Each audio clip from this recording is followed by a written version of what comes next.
Hello everyone.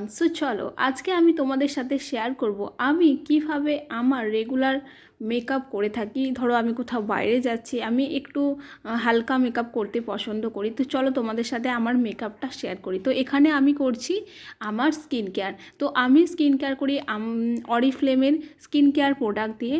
তো ওইখানে আমি আমার স্কিনটা মেকআপের জন্য প্রিপেয়ার করে নিচ্ছি। মেকআপের জন্য প্রিপেয়ার করার আগে স্কিনকে অবশ্যই ভালোভাবে সিটিবিএম করতে হবে। সিটিবিএম ক্লিনজার, টোনার, ময়শ্চারাইজার এবং আই ক্রিম, এছাড়াও সিরাম। তো এই জিনিসগুলো ভালোভাবে স্কিনে অ্যাপ্লাই করে নিয়ে স্কিনকে ভালো করে প্রিপেয়ার করে নিতে হবে। এইবার আমি ইউজ করব প্রাইমার, ফাউন্ডেশন। এখানে আমি দুটো ফাউন্ডেশন মিক্সড করে ইউজ করছি, এতে কালারটা ভালোভাবে বোঝা যায়, মানে স্কিনের সাথে সুন্দরভাবে মিশে যায়। এবার আমি দেখতে পাচ্ছ কনসিলার ইউজ করছি। দেন অনেকের একটা প্রশ্ন থাকে যে কনসিলার কেন, আমি ফার্স্ট কনসিলার ইউজ করি না, লাস্টে ইউজ করি। তারপর দেখতে পাচ্ছ আমি এখানে আই ক্রিম ইউজ করছি। আইয়ের যে মেকআপটা এবার আমি কমপ্লিট করে নেব। আই মেকআপ কমপ্লিট হয়ে যাওয়ার পর আমি লাস্টে ইউজ করি লিপস্টিক।